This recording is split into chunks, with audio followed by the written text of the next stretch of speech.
الحمد لله نحمده ونستعينه ونستغفره ونؤمن به ونتوكل عليه ونعوذ بالله من شرور أنفسنا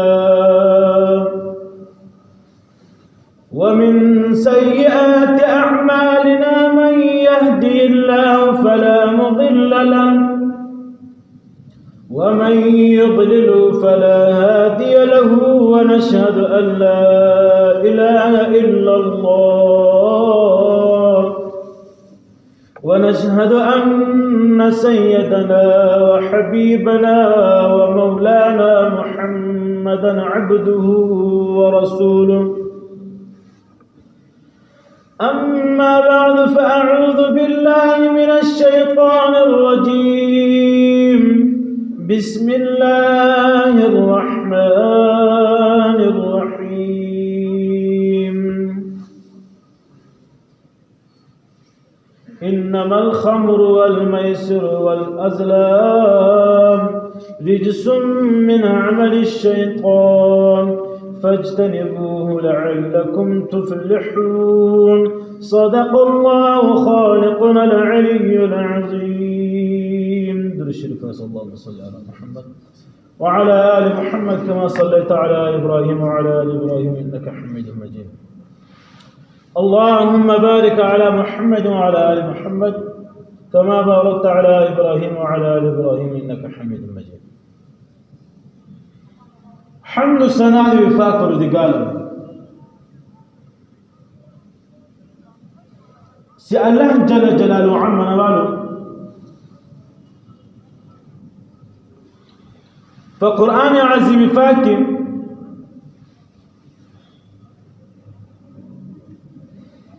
دهار الشجلا جلا تفسير دهار الشجلا جلا ذكر نواله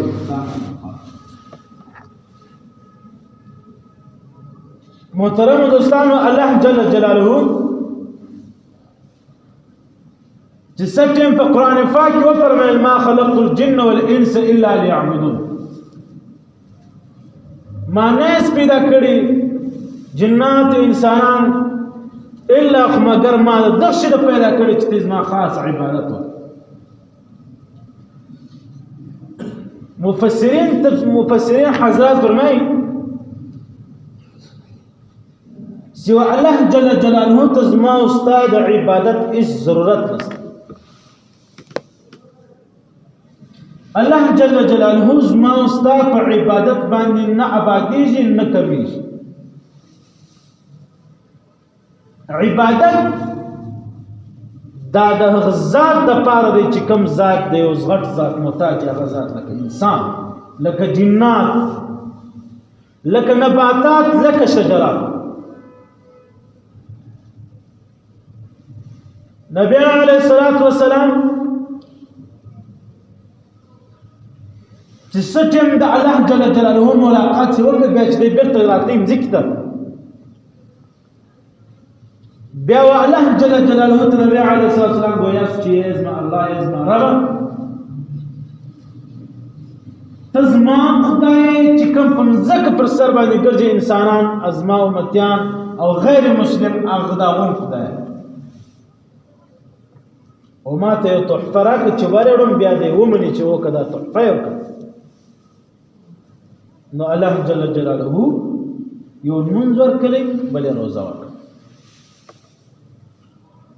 منځ او روزه مبارکه د دواړو حساب سخت دی او د دواړو جزا ډېره غټه که دې پر ځای کړی جزا ډېره غټه ده کدی نه کې پر دې حساب ډېر سخت. و انسان جهان کړه د الله جل جلاله عبادت دی الله جل جلاله ته دغونه قرب دغونه نزدېکوالی پیدا کړي. اوس د انسان د پاره په دنیا کې الله جل جلاله خوراک شاب ډېر شیان پیدا کړي. په دا کې مې داسې خوراک دي چې صرف غذا پاسلی شي مې داسې خوراک دی چې په هغه انسان مستی کېږي، مې داسې خوراک دی چې په هغه انسان مري لکه زهر، مستی کېږي لکه شراب، غذا پاسې لکه غنم، جودر، وربسه، جواري، بشي بشي. بیا الله جل جلاله په قرآن پاک کې د تفصیل ورکړي، دا د منظور د ټول واقعات تیر شوي.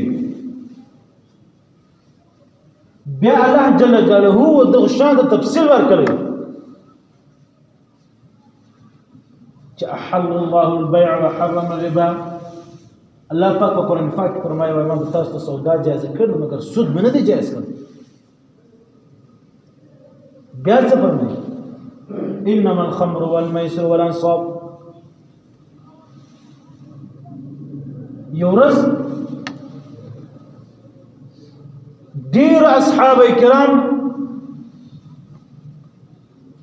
بد شراب شوق لرل، د شراب بیچل، د شراب په نشه باندې عادت ول.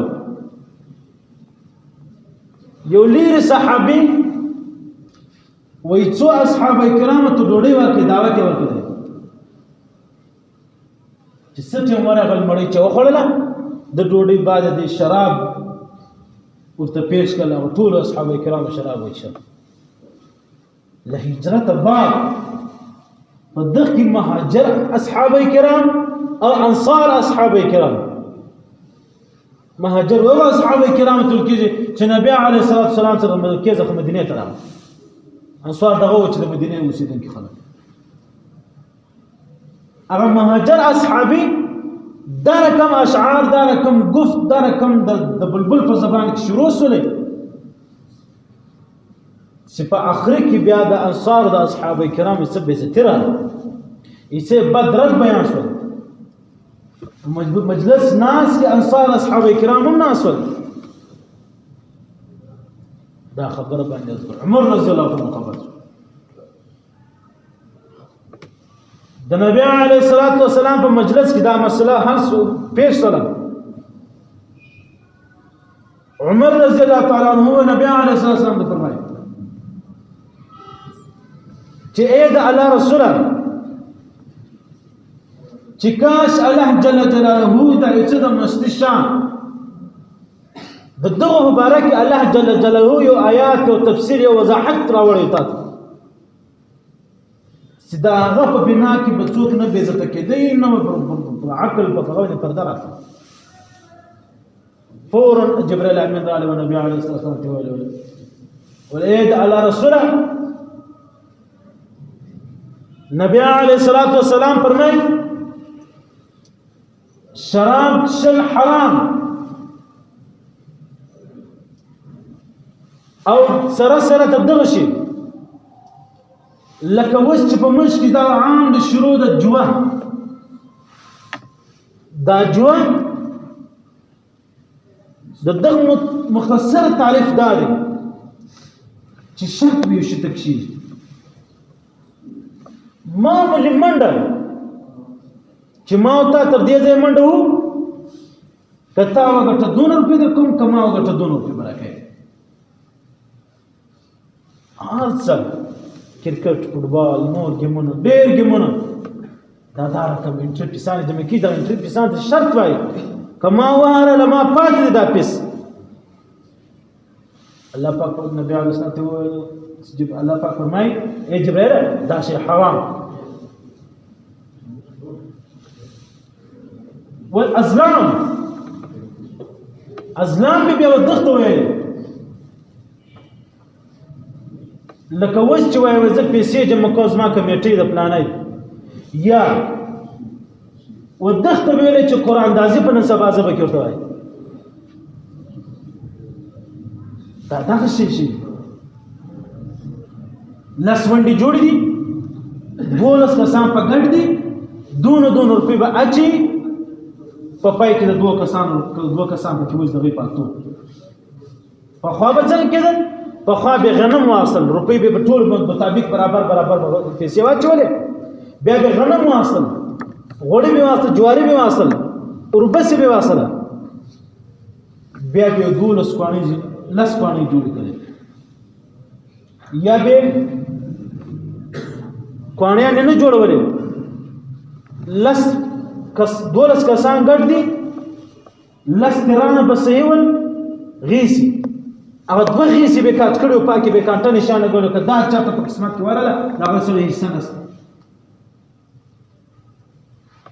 هغه په خوانای سیستم وي موجوده حالاتو کې قرآن دا زور توای دا په جدید دور کې روان دی په دغه کوم ترتیب کې روان دون په واچو لا نه شي دي کستا د قسمت په وله کې ځکه نو قسمت نو حرام والازلام رجس من عمل الشيطان دا عمل الشيطان الله د نبی عليه الصلاه والسلام ته وکړه محترم دوستان اوله خبره د شراب ورته وکړه مفسرین حضرات علماء کرام هغه دغه دا تفصیل وکړي چې د شراب خرڅول ولا ګناګار اخستول ولا خود د شک وتل ګناګار شول ولا خو بالکل ګناګار د دغه درو کسانو بیا پرده پر اچولم ګناګار د دغه درو سران د دغه درو کسانو عزت کول لکه د سم غټ سره چې عزت کوي دام ګناګار د دغه په حق یو فیصله والا او ته د دغه درو کسانو د حق وایي ادا کوي چې دا به ګناه دي یا دا رقم دي دا تم ګناګار نو تو څومره خلک پکې چې وته پوهیږي نبی علیه الصلاۃ والسلام فرمایي چې کوم سړی په دنیا کې شراب وڅښي هغه باندې جنت حرام او تو زما استاد معاشره کې د دوه سړیانو قدر زیات د دوه سړیانو ما او تا قدر وکړ ما او تام په دې ګناګار قدر عزت به نه کوي د منبر ته نه خلک سپای چې کوي ځان څنګه ځو جوړه ما قسم قسم شانه باندې کېږي خلو کورونو ژوند زندگی ټول کې بیل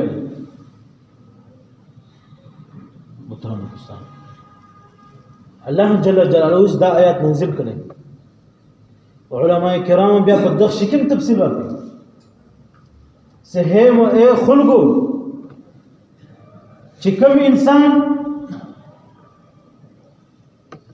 د چا مینه وي ځای وي یو مکان یو کوټه وي دغه تاش کرم بورډ سنوکر گیم شراب میخانه و دغه تور کریم و دغه سړي دغه حلال ځکه دا خپل حلال کړه دام پر حرام پرده وکړه محترم دوستان سره دغه شراب دا صرف دا رقم نشه نه ده چې خامخا په بوتل کې څه کېږي اوس زما استاد شنولی شیخان بزرگان فرمایي چې یورپي قوت غیر مسلم یهودیان الله پاک په قرآن پاک کې فرمایي د آیات شریف ترجمه دا ده وایي د اسلام اول دشمن یهودی دی بیا مشرک دی مشرک یعنی هندو بل چې کوم د الله پاک سره شریک نشي بوتانو باندې بیا له هغه باید د نور خلک د عیسایان نور بلای څنګه خدای رسول باندې ناغم دا خلک کوشش کوي د حیوان د مردار سي دغه چربي او واز او غوښه او دا شراب دا په دار کوم خورکو کړي او بیا په مسلمانانو باندې دوه کوي هر مسلمان دغه سره بیا حمایت هم کوي لاره مرشي مختم سره زی تر ځای هم رسي الله پاک قرآن پاک فرمایي نبی علیه الصلاه والسلام فرمایي چې الکفر ملت واحد کفر یو ملت دی کفر ستا دشمن دی کته هر نه ځان ته سم کې کته هر نه ایمان ته ټینګ کې مگر زما او ستا ایمانونه دا په معامل امام نشانه باندې خطا کیږي دا په معامل امام نشانه باندې له اسلام وځي محترم دوستان الله جل جلاله ته زما او ستا د عبادت هیڅ ضرورت نشته. که ما او تا ورته وکړم زما او ستا خیر دی، که نه وکړم زما او ستا خبر. الله جل جلاله چې کوم ټیم کې آدم علی نبینا علیه الصلاة والتسلیم چې پیدا کول، فرشتو سوال ورته وکړی، ملائکو سوال ورته وکړی چې الهي مستا عبادت کو ستا د عبادت لپاره مش کافي شفیع مې پیدا کو انسان. بیا چې سچم آدم علی نبینا علیه الصلاة والتسلیم ته پر دمته کې خاور راوړل کېدل. اول جبرائیل علیه السلام راول چې مزکته ول خاور راک ذکر الخاور څه پکې ولوړمه الله جل جلاله له دغه انسان جوړي ذکر النفس خاور وڅ کړه جوړي. بیا میکائیل بیا اسرافیل اخر کې اسرائیل بیا اسرائیل علیه السلام په سلام ور بیا الله پاک بیا ورته ولې شي چرای که خاور ما تراکا او د هر استاد پتا کې تور او سره او سپین او زغونه او سپین ار کم ذکر ټول زلمې سره بیا هم ځکه ډیر اسرائیل علیه السلام ورته راړي ورته ویل ګوره زه تا زمانه او ما د خدای حکم دی زه تا علماء خاوره او ما ته برا کې ځکه سخلان شو چې په زور راځي بیا هغه خاوره ته واسه ته وایي لدغه ځکه انسان جوړ شو. د انسان بنیاد د انسان جوړښت دا خاوره ده او اختتام به خاوري. د انسان ژوند دا یو سفر دی، دا یو اختتامي سفر دی. محترم دوستان، تر ټولو زیات د ټولو خبرو سره د لمانځه ډېر خیال وساتئ. زما نږدې دوکانداران، زما نږدې کورونه والا، هر مسجد ته نږدې خلک دا په مسجد کې نه په جمع کې نه منځ قضای. محترم دوستان، د دې حساب ډېر سخت. اول حساب به د لمانځه کېږي، اول حساب کتاب به د لمانځه کېږي. چې کوم انسان په وسه ځخه ځان په ځوانۍ کې ورته ټینګ کړي یا په برابر عمر کې ځان ورته ټینګ کړي، دا سړی چې هر څومره سپین ږیری شي، هر څومره زه یې پسې، دا سړی بیا د خدای عبادت نه لکي. د دغه په سینه کې په زړه کې ایمان ټینګ مضبوط وي چې موږ زړه کې کوت نه ورځي، آرام نه ورځي. محترم دوستان، د لمانځه به ډېر خیال ساتئ. لمونځ دا رقم نه چې تاسې راسئ الټه پر لمانځه د ځان غاړې بندې کړئ. لمونځ دا رقم چې تاسې په هغه باندې خپل د ځان غاړې خلاصې کړئ. داسې لمونځ نه چې په هغه لمانځه نبي علیه الصلاة والسلام د مسجد په کونج کې ناست یو اصحابي راغلل، اعرابي و کلي والا په منډه منډه تېز تېز لمونځ وکړي روان شو. ورغل نبي عليه الصلاة والسلام ودرېد، السلام علیکم یا رسول الله. نبي عليه الصلاة والسلام جواب ورکړی، ورته جواب یې نه کړی، ورته ویل ورس دوباره لمونځ وکړه. هغه اصحابي راغلی بیا یې لمونځ وکړي، یعنې درې وارې دا رقم چمه. نو درې وار چې بیا نبي عليه الصلاة والسلام واچوي، نبي عليه الصلاة والسلام ورته وویلې ول تاسو دا درې وار ما ته ولېږه ما لاړ شم لمونځ وکړه. ته بېرته هغه رقم تېز لمونځ وکړې. دا تېز لمونځ نشته په اسلام. سوکن منځ وکړه، بیا چې سوکن منځ وکړه پسې راغله بیا نبي علیه السلام واچوي، نبي علیه السلام جواب ورکړي. محترم دوستان، یو میدان روان دی، په دې میدان کې په جمع کېږي پر یوه ځای. نبي علیه السلام ته وفرمایل چې یا رسول الله هغه کومه ورځ ده، هغه قیامت کومه ورځ ده؟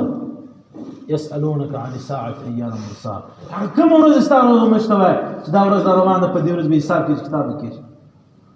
ده ورته ویل ول چې ډېر ګناهګار انسان وي چې مړ شي دغه انسان قیامت شروع شو. چې ډېر جنت د الله ولي الله سړی چې مړ شي دغه انسان ډایرکټ په جنت ځي. او بیا یو ورځ بیا خامخا به یو ورځ راپورته کېږي. محترم دوستان، د مسجد د لمانځه، د ځان د عبادت، د اولاد پر لمانځه راوستل خاص خیال ساتئ. واخر دعوانا الحمد لله رب العالمين. دعاء وغوري امين الحمد لله رب العالمين، والصلاة والسلام على اشرف الانبياء والمرسلين وعلى اله وصحبه الذين خلص العرب العرباء. اللهم اعز الاسلام والمسلمين وانصر جيوش النحل واجعلنا منهم، واخذل الكفر واليهود والنصارى اللهم شتت الشمل، اللهم فرق جمعنا، اللهم دمر ديارنا، اللهم دمر أخبارنا. على خير خلق محمد وعلى آله وصحبه آمين برحمتك.